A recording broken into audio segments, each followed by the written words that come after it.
Did you ever think that you would be divorced? Everyone else is living in the world. And I felt like I was looking around and everything was just like burning around me. When my marriage ended, it just like wiped away everything. After I got over the initial like shell shock, I was like, wait, this is an opportunity. And I ran with it. When you realize it is not going to work for me to parent my children the same as I'm parenting my stepchild, how did you navigate that? I thought I knew the answers and I didn't. And it just became really hard.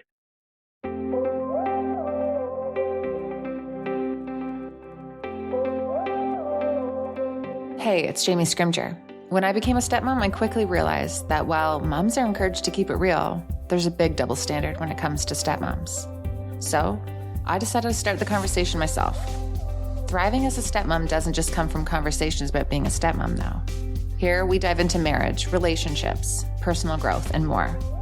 My mission? Inspire you to live a kick-ass life while bringing you along as I create my own. This is the KICK-ASS Stepmom Podcast. Joanna, welcome to the KICK-ASS Stepmom Podcast. Thanks for having me back. Well, yeah, so much has been changed in your life since the first time you were on.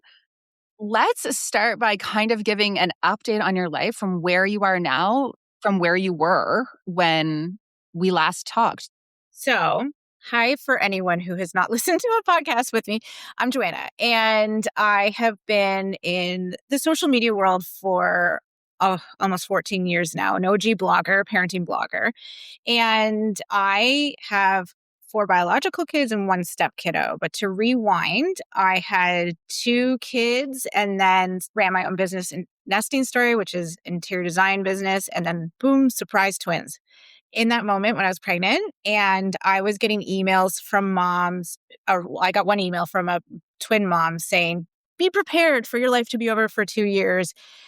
I was like, there's no way. I can't lose myself again. I lost myself in my first 2 pregnant, like in motherhood initially, dug my way back, found my new identity again. And I was like, I'm going to get through this. And then I'm going to figure out systems and ways to make sure that I can manage and problem solve things as they come and I don't lose myself. So that was the catalyst for Nesting Story. And then, so I did that for quite a few years where I shared about womanhood, motherhood, being a twin mom and all of that. Then comes COVID and my divorce all at once. When my divorce happened, when my marriage ended, it kind of like burned me to the ground and it just like wiped away everything. And I was like, after I got over the initial like shell shock, I was like, wait, this is an opportunity. And I ran with it and I built my life and I very much held on to, I am going to design a life I love. I really committed that to myself and navigated parenting my 4 kids solo. We co-parent, but my kids are with me Sunday at noon to Friday at 4 p.m. every week. In the summer, there's little breaks and stuff, but other than that, they're pretty much with me all the time. And this is partly because of their dad's busy career, parenting styles, and just made more sense to us, really. And it's worked well for us. And yeah, so I figured out how to navigate that.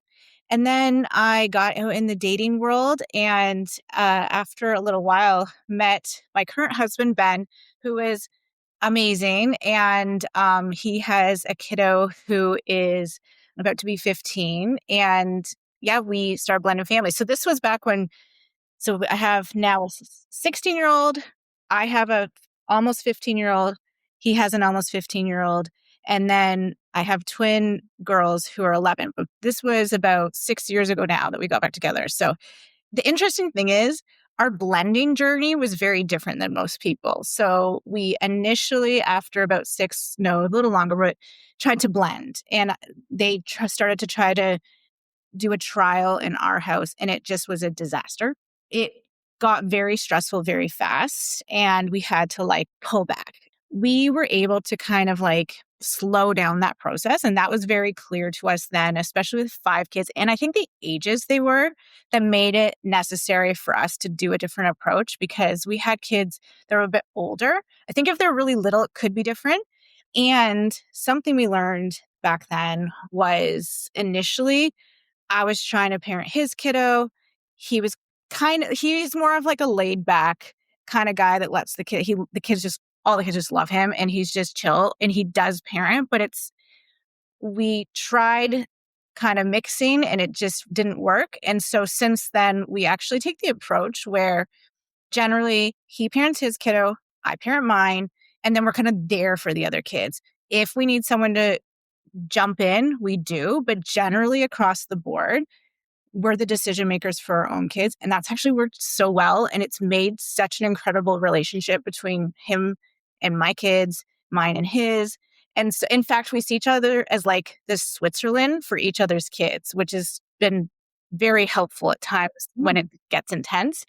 So we then did something unique again, where we took his house is a duplex. And so he had been renting out the other apartment. He owns the whole thing.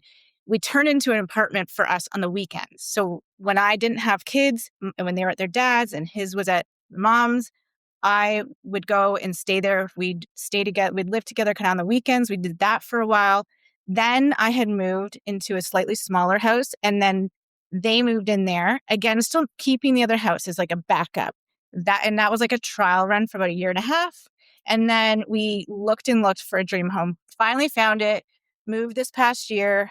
And here we are. We're married and we got married in about 1.5 years ago. And we parent the 5 kids. And something I realized in the past year was like, oh, I really miss supporting moms. And so I've, over the past little while, got myself certified as a life coach. And I am now officially a life coach. And I'm focusing on supporting moms who are trying to balance their career and motherhood. I love routines. I love systems and problem solving. And also just kind of like, I'm fiercely protective of not losing yourself. I want to kind of go back and unpack some of this. Let's talk about the divorce piece. Looking back now, did you ever think that you would be divorced? Like, are you shocked that you were divorced? I never thought I'd be divorced. It's so funny because the kid's dad and I got together when we were teenagers. So we never had our 20s. We were together since then. And you look back and, you know, our frontal lobes weren't developed. So we became 2 separate people. So looking back, I can be like, oh yeah, that makes a lot of sense. And it was not perfect, but it was kind of a blind side for me. But then it was a light switch. Like as soon as the decision was finally made, which I ultimately had to make the decision, it was like there was zero. I never have once been like, ooh, I missed that, or have I made the right decision? So no, I never thought I'd be divorced, but have I ever regretted divorcing or this season? It's been the best thing that's ever happened to me. So that's it kind of in a nutshell. Yeah. Let's talk about when you have that moment, you're getting divorced. And so, because often I feel like we're sharing our stories. And, you know, I do this with the step parenting piece. I'm like, yeah, I was in the trenches. I was crying on the bathroom floor. And then I implemented these strategies and now I'm living the best life. But let's talk about those moments where you're like, not okay. What was that like for you? Because I think there's women who, you know, maybe find us online and are in those trenches and they hear us being like, oh, it's great on the other side. And they're like, I can't get through my day. I feel so consumed, so overwhelmed. What was your experience like in those moments? Well, I remember when we were in the very first days and weeks of this, that I would be taking my kids to school and looking around at all these moms chatting and everything. I felt like I was like having to fake it all the time, but it was like, you know, Stranger Things with the upside down. Like everyone else is living in the world. And I felt like I was looking around and everything was just like burning around me. Like it literally felt like that. I would be making dinner, crying, and then kid would come up because I was really trying to protect my kids. And I'm there's some things I maybe would do differently, but generally I just felt like I needed to get some things sorted without them being exposed to too much. I would like take a minute, wipe my tears, and then turn around and help them. Did not sleep. I lost like 20 pounds in 2 weeks. I remember like listening to Michelle Obama's Becoming, like for some reason her voice was so soothing and I just listened on a loop to sleep. Like there was just something not even about what she was talking about, just to like pull me out of my thoughts. Would sit on my closet floor, just destroyed. I remember listening to music, and like music was my lifeline. I would make these like incredible playlists and I just had music on. It somehow kept me going. So the decision, I think, was the hardest part for me, making a final decision. It was very clear, but I was kind of forced in the position where I had to be the one to make the decision. And once that was made, it was like the clouds opened. And then I can talk about what pulled me out of the depths of despair, if you'd like. Yeah, no, I would love that. And because I think that's important for us to talk about, right? Those in between moments between, being again, totally in the trenches and then seeing the light. Because you said something in a video that I really love. You said, I'm all about like, okay, life happens, things are tough. I had my moment, I felt my feelings, and now it's time to problem solve. And so I talk a lot about that with, the stepmoms that I work with and, my business coaching clients. It's like, okay, yeah, we're all human. We always have this like desire. Okay, I just want to be unbothered. I don't want to care about anything. Like we're going to care because we're human beings. But it's when you don't pack up and stay and that place of desperation. It's like, what's next? Yeah. I never stay stuck. You do have to just kind of like move forward. It doesn't mean you won't like have other breakdowns. You will. There were days at the lawyer's office and mediators and stuff. It was horrible. But the big shift for me actually was I felt so much emotional pain that I was like, I need to somehow do something physically to combat that. And I swear that was like the first step of pulling me out. So I joined a CrossFit gym. I don't do it now, but like in that time, doing that like intense workout and pushing myself to the limit, it worked. I could feel things starting to happen. It was like I was able to channel that sadness and anger and everything into something physical. And then feeling physically strong made me mentally stronger. So that was the first step. The next was like, I'm going to get out there and date. Like, I'm going to get out there. And you very quickly are like, you start to like realize who you are outside of who you thought you were. So I always I recommend that to everybody. I'm like, just go out there. Just put yourself out there. Yeah. So are you on like what are you on? Are you on Tinder? Are you on Bumble? Are you on like Match.com? I want to match first. And then I actually found my husband and I met on eHarmony. So he is like my favorite person in the world. Do you feel like you were healed before you met him, or did you heal through him? I thought I was healed before I met him. So yeah, I'm going to talk a little bit about Ben, who is a very private person, but I think he'd be okay with me like just glowing about him. Actually, I've never met such an emotionally intelligent man. And he had come out of a long relationship and spent time, like serious time on like mindfulness, growth, like all these things. So when I met him, I thought I was like, I got it together. I've done this work on myself. And then through a relationship, I realized, oh my God, I have so much work to do. And I went back into therapy because I realized I had never, first of all, been in a relationship with a partner in a healthy relationship. I didn't know what that looked like because I'd been with the same person forever. And we were kids and then we tried to figure things out and it just didn't work. And to Ben's credit, he was so patient with me because first of all, I was like super independent. Like I would like really go very like, I will figure this out myself, which is not a good partner. Because I was an overshare online, I thought I was a really vulnerable person. And I realized I'm not. I'm actually like a very shut down, kind of cutthroat. He used to call me Icy Joe. Ben's not wrong.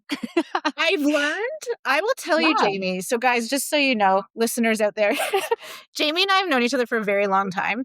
And in the last, I'd say few years have realized I'm not good at like being a friend of like having like a girlfriend group of friends.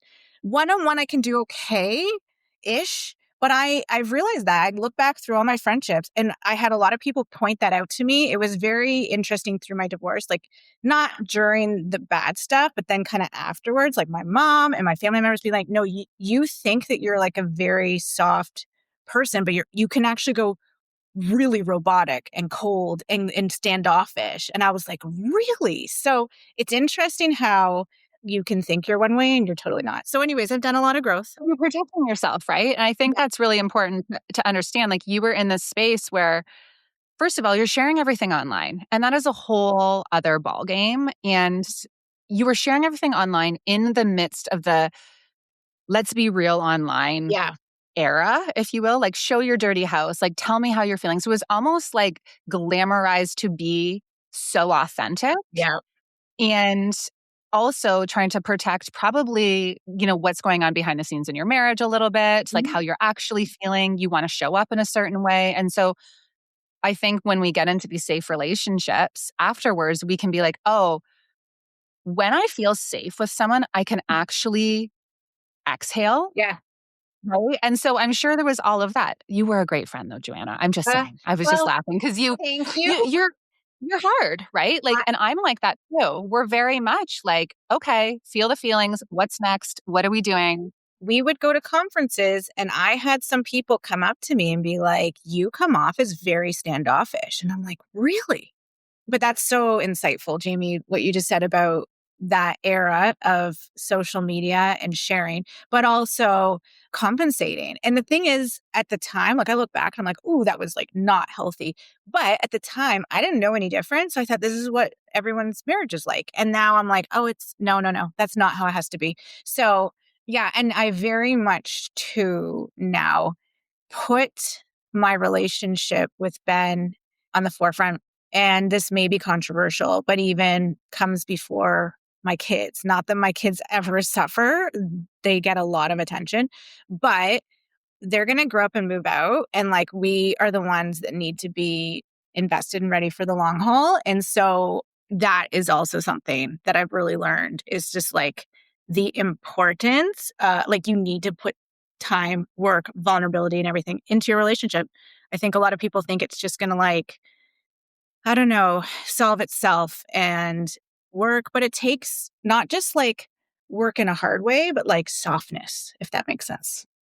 And also strategy, right? Because your relationship really ebbs and flows in your different seasons. And you have kids too, right? Who are in different seasons as well. Mm-hmm. And I love how you were like, yeah, you know what? This didn't work for me with parenting his kids. So we need to change this approach. And you're always back to the drawing board. And I feel like I think this is true for all families. You got to have the strategy. You got to work, like talk about your roles and like who's doing what's going on. And that can change as you go into different seasons. And that's really important. I can even think, Darren and I this week had a little argument that started over a smoke detector. It was going off at our chalet and we had someone there. So I was kind of like, well, you should have got this taken care of. Like, can you do this? And like, why did you leave this? He's like, I'm doing everything. Like, it was just all about who's doing what and whose responsibility is what, right? Mm-hmm. And the conversation actually wasn't about a smoke detector. It was about that, okay, we're in a space right now where we need to, again, go back to, okay, what are our roles? Who's doing what? Where do you need help? What's working? What's not? Yeah. Right? And that's so important when you're in a blended family too, right? Because 100%. you think you're just going to go into a marriage and everyone is like so happy and in love all the time. I don't know. Maybe someone else has that. I have no idea. Like it takes work and it takes like real strategic conversations. Yes. And 100%. And that's the same with us. And it takes not taking things personally. Like that is one of the biggest things that if someone is quieter or something, like do not jump to, oh my God, it's about me. That is the biggest thing. Like, and you have to also have that line of communication that trust the person will share or communicate and make it a safe place to be able to share. Because I think what happens, especially when you're so busy with so many kids and career and all these things, is that you start to pull back when maybe there's like one of those tougher seasons. And I've learned that you got to catch yourself and you got to soften and lean in and take the time to communicate, but not be like defensive or is this about me? That is my big lesson is like being softer. Let's be honest. When life is loud, your bedroom needs to feel like a retreat, not an extension of the chaos. There's something about climbing into really good sheets, putting on high-quality pajamas that just shifts your energy immediately. Insert Cozy Earth. I am beyond obsessed with their bamboo PJ sets and their duvet cover and sheet sets, also made from viscose from bamboo. Cozy Earth uses premium viscose from bamboo that is so soft, breathable, and temperature regulating. So you and your partner are not fighting over the thermostat at 3 a.m. You actually rest. Their loungewear and their pajamas feel put together without sacrificing comfort. And the bedding, it feels like this quiet exhale at the end of the day. And they back it with a 100-night sleep trial and money-back guarantee, so there's zero risk in upgrading. If you want to show up as the best version of yourself in your marriage, your parenting, your life, it starts with how well you sleep. Go to CozyEarth.com and use the code CozyJamie for 20% off. That's www.CozyEarth.com and use the code CozyJamie for 20% off. Upgrade your sheets, upgrade your sleep, upgrade your energy. Let's go back to the content creation piece. I have a question. So how did this change your passion for nesting story? Because I can imagine your life is in shambles. There's fires everywhere. And I think you're on like a two video a week YouTube schedule, and you're like sharing daily vlogs of your family. Like, how did you navigate that? And obviously, as time has gone on, you aren't sharing as much a nesting story anymore. You're not a daily vlogger. Where did that shift happen, and how did you navigate that? Because that was also a thriving business. So I did it well, actually. I feel like this is advice I'm going to give to anyone who may be a public figure, a business, because a lot of businesses, a lot of people are putting themselves out there these days. And if there is some big life shift that happens, my big rule with nesting story was I wouldn't share something until there was some kind of resolution, whether it was like something going on with my kids and I would, got permission from them to share. I'd wait till there's resolution. And even to this day, I live by that rule because I do share a little. So I, though, strategically stopped saying his name. Like it just was a very slow, quiet, like transition of, I was luckily doing like DIY and home stuff. I really leaned into that. I made it very slow and not abrupt because it wasn't like there was like chaos behind the scenes. Like there really wasn't. My kids, yes, there was that transition and everything, but I worked very hard to keep and I still to this day work very hard to not allow life to become chaotic because a lot of it is a choice. A lot of it is like, how much are you leaning into the drama and all this? Some people don't have a choice. I don't want to like invalidate anybody. So I was very slow at the process. I still worked. Then the pandemic hit, and that was a game changer too for me. And so initially I leaned into that content about like, here's me cutting my kids' hair at home and how I'm managing. These are the activities I'm doing with my kids at home. Here's what I'm cooking, So that was content. And I was also trying to survive that with every other person on the earth. And then I shared it when things were kind of like calm and settled and I was on the other side. But I also avoided using divorce. It's all about, I learned this too along the way. It's all about how you word things. It's all about the words you use. So I was like, our family dynamic has changed. This is what it is. We're all doing well. Let's move on.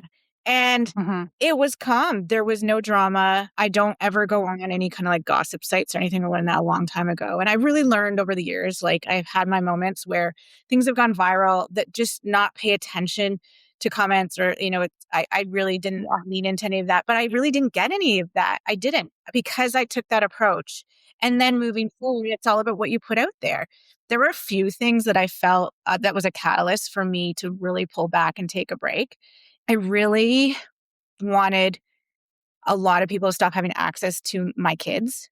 So I knew I needed to get them off of there. And they maybe here and there show up briefly, but they're off my social media. So that was a big one that I did many years ago. And then I wanted people to stop knowing what I was doing every minute. I wanted to have the time. And I was in a place where I could. So I did step back. I never completely disappeared. I think I did maybe for a couple months here and there, but I just took the time to kind of like focus on life and kind of do things behind the scenes. In this stage of life now, as we are talking about like content creation and everything, I had such a strong calling over the last year, especially with some things I personally went through where I'm like, my career has to be focused on helping people, on helping moms, on giving back, on doing something good, whether it's like the world is on fire right now. Cause like you turn on social media, you turn on the news, everything's negative.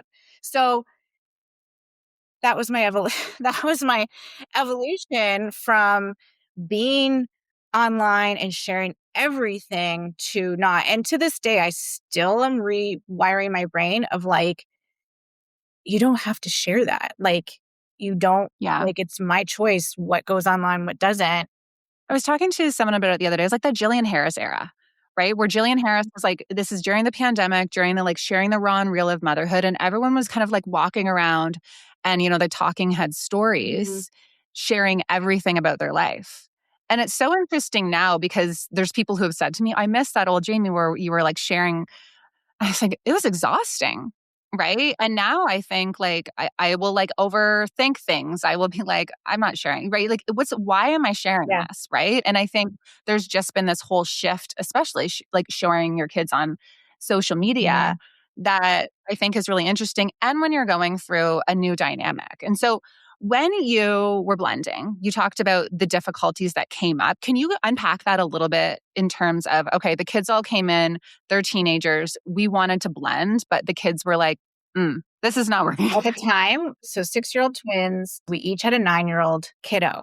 And then my son, it was our kids that were the same age who are both kind of like just more of a sensitive personality. And I think that was the main piece was like, that was tough. And we were both sensitive to how that could be for them. I would say that was the hardest part. Also, again, pandemic. That was right when, and the kids weren't in school, they were virtual. So then I was like, I'll teach all of them. And I did it for about 2 weeks and then it just became a disaster. So I was a little bit overzealous about my approach. I thought I knew the answers and I didn't. And it just became really hard. And I think we both needed a minute because Ben and I were great. But when you bring all these kids into the mix and just expect everyone to suddenly like become a big happy family where there's no school, you can't leave your house, like that was just an impossible situation. Yeah, it became before we could turn on each other, we just like really knew we needed to like pull back. And so with the kids, you were talking about how you're more like structured routine, maybe like a little bit more strict parenting style, I'm assuming, than Ben. He sounds like he's like a little bit more easygoing, or like what's the difference there? He's an interesting mix. He is so type A, like way more than I am. Anyone who knows him in real life, they know he's like so organized, so on top of things. But he's also like never yells, funny, just like a chill person, knows how to have a good time. Where I would say I can be more like rigid, and I'm a very good problem solver, and I'm very good at like having all these kids and kind of like triaging and assessing and knowing what I need to drop, what I need to put more attention into.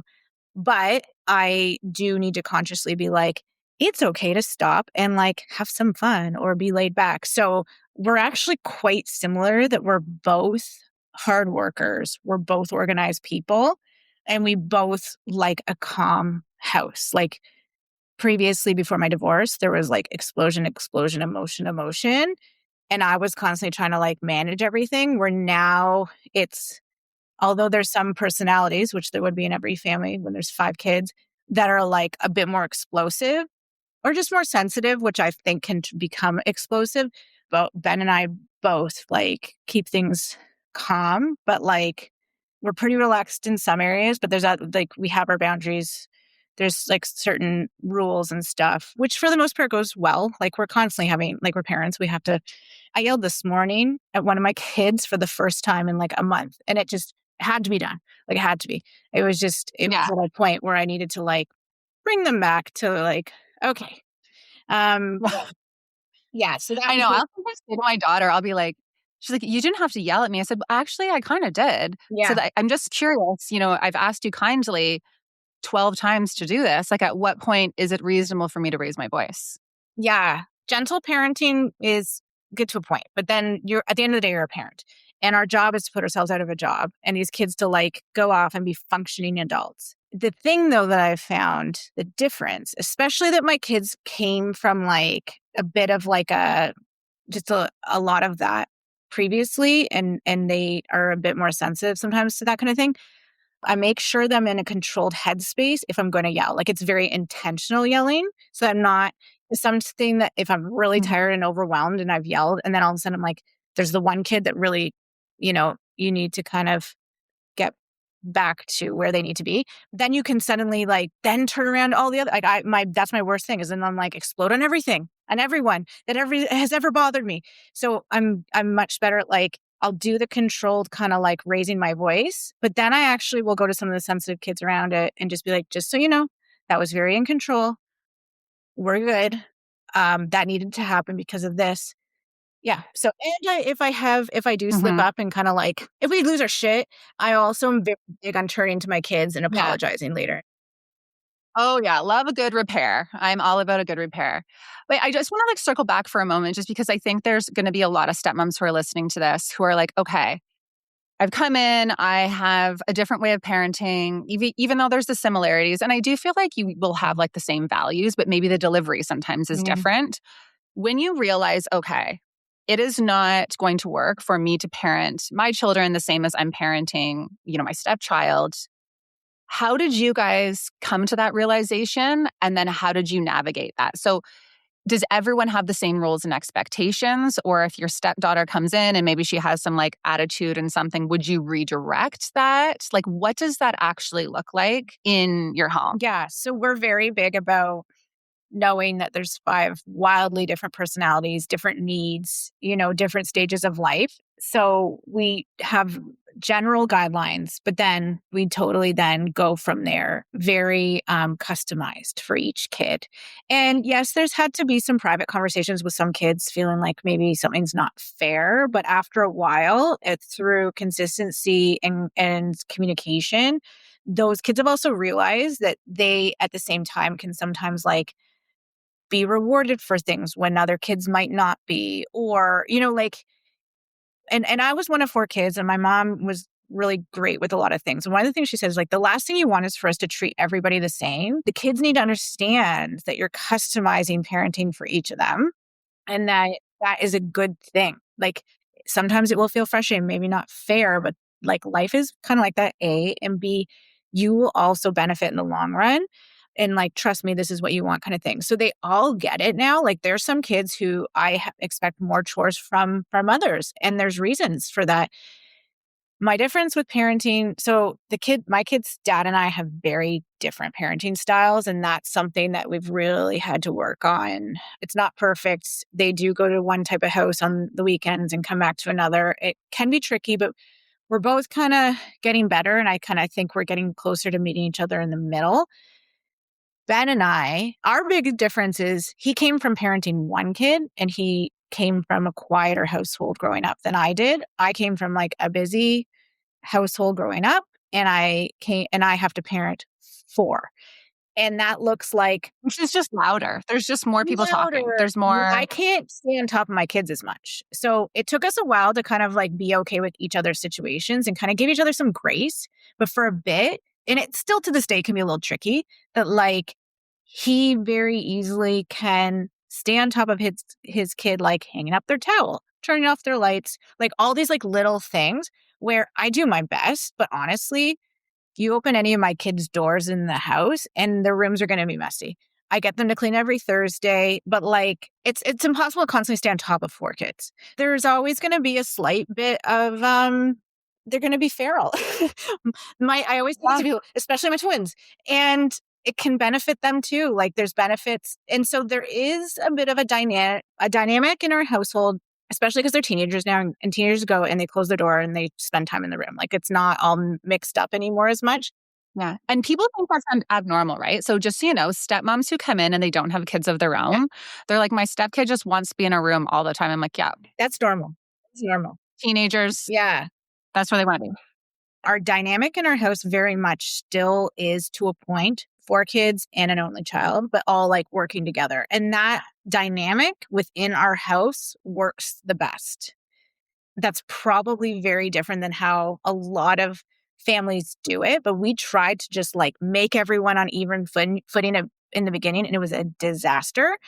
Doing it that way, it is the best. So I don't, unless I'm in a pinch, I don't really say, Ben, can you go drive one of my kids here and there or that?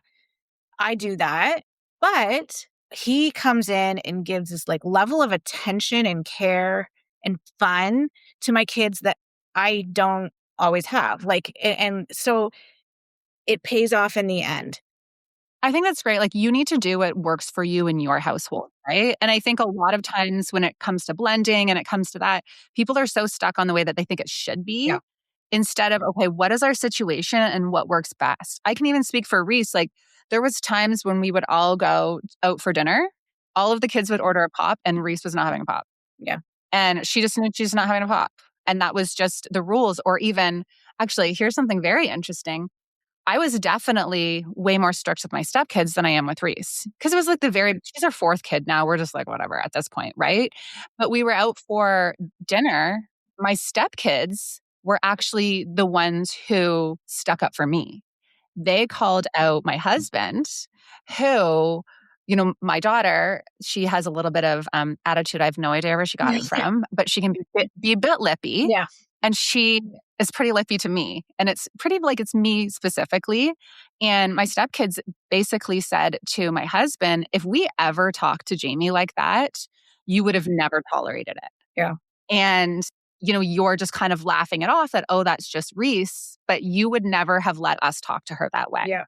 And like, you need to stand up for her. Like, kind of that we were just joking around at dinner. But I think it was really interesting, just even the dynamic of my partner, how he responded to my stepchildren disrespecting me, which they never really did, versus our biological daughter together. Isn't that interesting?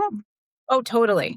It's very interesting. And again, it just goes to show you have to do what works for you. I said earlier that we actually we're in a place now where we're kind of there. We're like, how's school? Here's your food, dinner's ready kind of thing. But then step back. But we've each had a specific situation in the last 6 months where we were like, hey, I need to tag you in as a parent who, like, not that we were having to be a bad guy to our own kids, but just like we need someone who is like a third party to come in and intervene in like the most gentle, I'm there for you way. And oh my God, it solved the problem for both each other's kids. So there's that element too for us that we've maintained like this just total trust, and like that parent is there. They're not overbearing. They're not trying to parent me, but they are like a soft place to land at the end of the day. We take it a step further with our kids. Again, I've said we have some kids who are more sensitive and like come home from school and are just like totally overstimulated and just need to like shut themselves away. And other kids who are like laid back, want to socialize. So we also give our kids, for the most part, the option to have their dinner in their room, to go like take your dinner. Like, so I do buffet. I cook from scratch every night for everybody. I do buffet so that everyone can pick and choose. Like it's split up enough that you'll be able to put a meal together that you like. And then we give them the choice. You can either sit at the table with us and have dinner, but no devices, and you have conversation. Or if you're just not having it and you're feeling overstimulated, go take your meal to your desk in your room and we'll see you in a little bit. And that's worked really well too. So we don't put a lot of pressure on our kids to have to like sit and behave and socialize every night, especially like when it's a special occasion, we have guests over, it's very different. But when you're like at school all day, and then maybe like some of our kids now have jobs and stuff, like we just want our household to be a place where you can like exhale. That has worked very well too. We really pick our battles. You got to pick your battles. You're talking about the messy rooms. You used to be on the rooms. Now I'm like, of all of the things that I care about, it's not whether your room is clean. Dishes, and like every Thursday they have to like do a tidy up so I can get in there on the weekend, change their garbages, vacuum, but I am not about to battle with them every day about it. No, thank you. I did that for a while. It's just not worth it anymore. I talk a lot about the things that help me stay grounded and feeling like myself. And one of the daily habits that I rarely miss is drinking Element, my daily electrolyte drink. So here's the deal. Staying hydrated isn't just about drinking water. You also need electrolytes and the right amount of salt to actually feel your best, which for me is where Element comes in. Element is an electrolyte drink mix that has everything you need and nothing that you don't. So each packet has 1,000 milligrams of sodium, 200 milligrams of potassium, 60 milligrams of magnesium, no sugar, no gluten, no BS ingredients. I drink it the first thing in the morning, before or during a workout, when I'm flying and traveling, if I'm having a few cocktails, and honestly, just any time I need something in my water. And the difference? Better energy, no brain fog, fewer headaches, and just overall feeling sharper. I rarely go a day without, and when I do, I notice it. If you want to give it a try, head to www.drinkelement.com/kickass stepmom. And when you order through that link, you're going to get a free sample pack with 8 flavors so that you can test them out and find your favorite. That's www.drinklmnt.com/kickass stepmom. And you're going to get a sample pack with all 8 flavors so you can test out and figure out your fave. I personally love the lemonade salt and watermelon, and Darren is a huge fan of the orange and the lime. Head to www.drinkelement.com/kickass stepmom to get a free sample pack with your purchase. This offer is only available through this link. We were just talking about, before we kind of pressed record, the difference between, really toxic co-parenting relationships with, the ex and all of that, and those that can just get along. And we were just kind of sharing different examples and stuff from people in our lives and just like things that have been going on. And you have ex-husband, he is with his new partner. You guys don't really have anything to do with each other. Like, there's not a lot of conflict there. You're just kind of like, it's good, whatever. Like, you've talked to her once, right? And a lot of stepmoms will come to me and say, like, I don't have a relationship with my husband's ex. I feel like I should be talking to her. I feel like we should be able to communicate. And sometimes that works and sometimes it doesn't.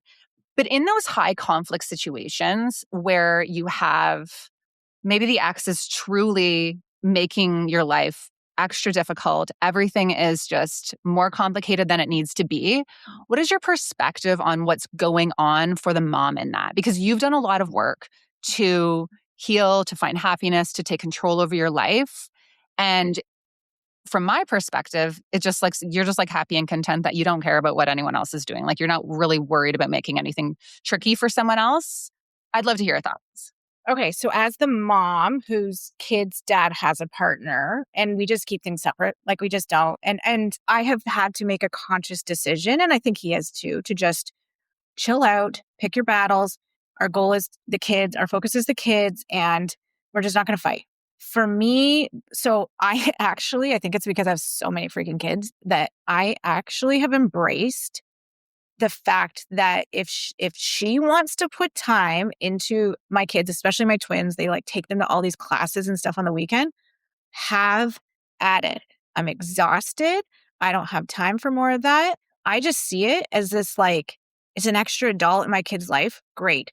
There's some pain points that frustrate me with the dynamic with her, with some of my other kids, but I'm not going to like go and start making my kids or their dad's life hell because of it. I'm more going, like, if I have to step in here and there to say something, I will. But my kids are old enough now that I'm more kind of trying to help them figure out how to deal with like challenging people, because you're going to go into real life and you need to learn how to navigate people.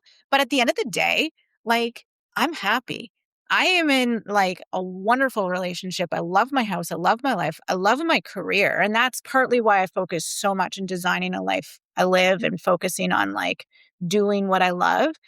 I'm not going to waste my time on this person. I really am not. Instead, I'm going to just like put them out. Like, I don't want anything to do with her personally, but if she's driving my kids around or taking them to a class or putting some extra time into them, amazing. That kid who is among one of 5 kids, if they're getting some one-on-one attention from an adult and it's positive, awesome. Mm-hmm. Yeah. And so what is your thoughts on the moms who are extra triggered by that, who are like, she's not their mom, she shouldn't be parenting, she shouldn't be doing anything? Because, coming from me, and you've known me forever, I'm a very active stepmom. Like, I have done so much with these kids. Like, when they're with us, we were week on, week off. My husband was working and I was, doing the things. I think you need to look at the mom who may be triggered. Unless there's something bad going on, you need to look at your own life and focus on your own happiness and start being like, why can't another human enhance your kid's life? I think you need to start asking yourself some real questions about like, where is that coming from? Is it coming from an insecure place? Are you feeling like that person's going to replace you as a mom? I know that I'm my kid's mom, and I know I have a very special relationship with them, and they're going to have a special, different relationship with them. It's just like how I have all these kids. I love them all the same, but I have very different relationships with them. Mhm. And so I think that you need to take a beat and kind of be like, what's going on with me? Why am I so triggered by this? You really need to and it is, and I've had to do this with a few people in my life who I can't just like get rid of, but you start going down that rabbit hole of like, oh, they did this or they did that, or, I don't like this person because of that. But at the end of the day, like you need to just shut that off and be like, stop that path of thinking. I need to focus on my path. And I need to ask myself, why am I, unless there's harm or something going on there, like I say, great. Welcome to the team. Then I can go and, focus on my career when I don't have my kids or, all these things, like start filling your cup. So I do think that that is a lot of what can go on, and easier said than done. I know that we all have things that we could carry with us. I know I do, but at the end of the day, how's that going to serve you in the end? I'm very big about that. I don't carry things with me that aren't going to get me to my goal. It will come up in little moments and I'll like touch it, think about it for a second. And then I'm like, okay, change the channel. That's not serving me right now, and move on. Yeah, Gabby Bernstein was on the podcast a couple years ago, and she was saying how like our triggers show us where we are not healed. Mm-hmm. And I think it's really interesting. So there's times where if someone says something to me, and maybe it's an insult, maybe it's like a comment online, and I read it, and if it's a space where I'm feeling very confident in myself. So if someone said to me, "You're a terrible stepmom," that does not bother me in any way, shape, or form because I know I'm not, right? I'm confident. If someone says you're a terrible mom, that is not going to bother me.